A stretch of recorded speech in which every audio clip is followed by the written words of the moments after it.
The future is as bright as the promises of God.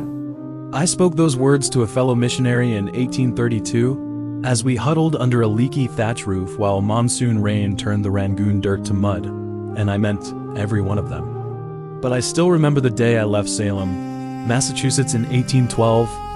The cold salt fog stung my cheeks so bad they bleed.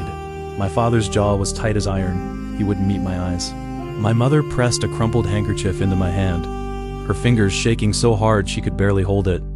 I'd spent my whole life in that small New England town, eating my mother's apple pie, walking to church every Sunday, debating theology with my father, and now I was leaving all of it, possibly forever. When I stepped onto the deck of the brig caravan, my boots hit the wet wood with a thud that felt like a funeral knell. Half of me was certain I was throwing away my future. The other half was burning with a call I couldn't outrun, even if I tried. I stood at the rail until the shore faded to a gray smudge, and I didn't look back again for 37 years. The call didn't come as a soft whisper in a quiet church. It hit me like a physical blow in 1810, as I sat by the crackling fireplace in Andover Seminary, holding a dog-eared copy of William Carey's Inquiry into the Obligations of Christians to Use Means for the Conversion of the Heathen. Carey's words about the 300 million souls in India and Southeast Asia who had never heard the gospel burned into my mind. I couldn't sleep for 3 nights after reading that book. The wind howled outside, the fire popped and sent sparks flying, and suddenly I felt the weight of every Burmese soul who had never heard the name of Jesus pressing down on my chest so hard. I could barely breathe. I didn't hear a voice, but I knew deep in my bones that God was saying, "Go." The mission board laughed when I told them my plan, said Burma was too savage, too dangerous. No missionary had ever survived there. My Fancy Ann cried when I told her, then she wiped her eyes and said she'd go with me, no matter what. We spent 2 years studying Burmese, learning tropical medicine. People called us fools, said we'd be dead within a year. I lay awake every night wondering if they were right, but the call wouldn't let go. We landed in Rangoon in 1813, and the first thing that hit me was the smell. Thick, cloying, a mix of opium smoke, rotting mango, fermented fish paste, buffalo dung, and monsoon mud baked by 110-degree heat that slammed into me like a wet wool blanket. My linen shirt was soaked through in 2 minutes, sweat dripping into my eyes, stinging. I'd read every book I could find about Burma, but nothing prepared me for the visceral shock of being there, of being a stranger in a land that hated everything I stood for. The Burmese guards stared at us, hands on their curved daw blades, eyes slitted with suspicion. They called us foreign devils under their breath. The house the local governor assigned us was a rickety thatched hut on stilts, walls full of holes big enough to fit a fist, rat droppings scattered across the dirt floor, mosquitoes so thick you could scoop them out of the air with your hand. I dreamed of being greeted with curiosity, of sharing the gospel the first week, but no one would talk to us. Anne spiked a fever of 105 3 days after we arrived, delirious, crying out for her mother, and I sat by her bed holding her hand, wondering if I just led the woman I loved to her death. I knew if I was going to reach these people, I had to become one of them. I cut my hair to the short Burmese style, traded my wool suit and stiff collars for a cotton longi wrapped around my waist, chewed betel nut until my mouth was raw and my teeth turned red, just like the locals. Learning Burmese was agony. The 9 tones felt like they were twisting my tongue into knots. I once mispronounced the word for God as dog in the market, and the crowd laughed so hard they spit beetle juice all over their feet. I had blisters on my tongue from practicing tones for 8 hours a day. I dreamed in Burmese. Even when I was sick, I was muttering vocabulary words in my sleep. I spent 3 years sitting in the market every day from dawn to dusk, holding a small wooden cross, talking to anyone who would stop, even if they just wanted to mock me. The first time I shared the story of Jesus in fluent, unbroken Burmese, an old fisherman with a face crinkled like dried leather leaned in. His voice soft, asked if this God really cared about a man who couldn't read, who spent his whole life catching fish to feed his starving grandchildren. My hands shook so bad I dropped my Bible, tears ran down my face, and I said, yes, he cares more than you can ever imagine. That was the first crack in the wall. Then the valley hit, the darkest days of my life.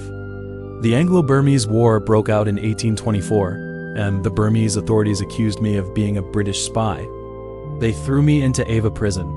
11 months in a cell infested with leeches and lice, iron spikes driven through my feet to keep me from escaping. I ate rotten rice full of weevils. Rats stole my crumbs in the middle of the night. The prison guards beat me every other day for no reason, just for being a foreigner. I lost 40 pounds in those 11 months. I could see my ribs through my ragged clothes. I prayed every hour, begged God to save me, to save Anne, but there was only silence. Anne walked 3 miles through the mud every day to bring me what little food she could find. She was pregnant with our first child, and she lost the baby 2 months after I was finally released. Then, 6 months later, she died of typhoid, her hand in mine, her skin burning up with fever. I sat by her grave for 3 days. No food, no water, screaming at the sky until my throat was raw. Why the silence, Lord?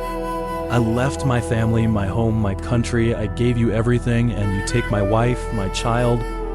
What is this for? I almost booked passage back to America. I was so broken, so angry. But then I looked at the Burmese villagers walking past, their faces empty of hope, and I knew I couldn't leave. The breakthrough came in 1827 with Kautha Biwayu, a former murderer and slave trader, his face covered in scars, his hands calloused from years of beating people who owed him money. He'd been sneaking to listen to my sermons for months, and he came to me one night, shaking, saying he couldn't sleep. He couldn't stop thinking about Jesus dying for his sins. I'd baptized him in the Irrawaddy River at dawn, the pink and gold light of the rising sun spilling over the water. And when he came up out of the waves, he was laughing and crying at the same time, so loud the birds flew off the nearby trees. The villagers watched from the bank. No jeering, no mocking, just quiet, curious stares. A week later, a little girl named Maya, covered in leprosy sores, her fingers rotting away, was brought to me by her mother. I laid my hands on her and prayed, and a week later, the sores were gone, her skin was smooth, whole. The entire village came to hear the gospel that day. The seed had died, and it was starting to bear fruit.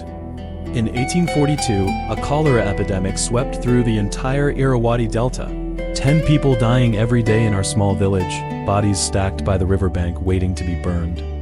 All the other missionaries fled, begged me to come with them.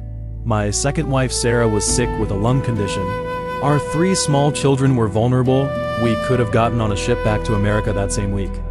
I sat on the porch of our hut that night, holding Sarah's hand, watching the villagers carry their dead to the river, and I knew I couldn't leave. I didn't come here for the easy days, the safe days.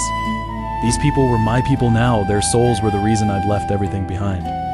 If I died here, I'd die serving the one who called me. I spent 3 months carrying sick people to the clinic, digging graves, sharing the gospel with anyone who would listen. I got cholera too, almost died, but I survived.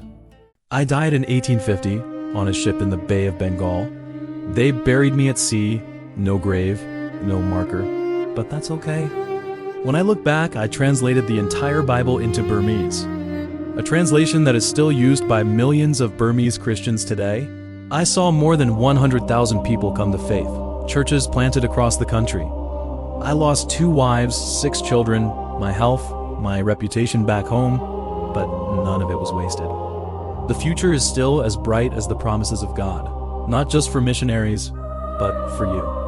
What call is God placing on your heart that you're too scared to answer? What are you willing to leave behind so that someone who has never heard the name of Jesus can know his love? The future is waiting. What will you do with it?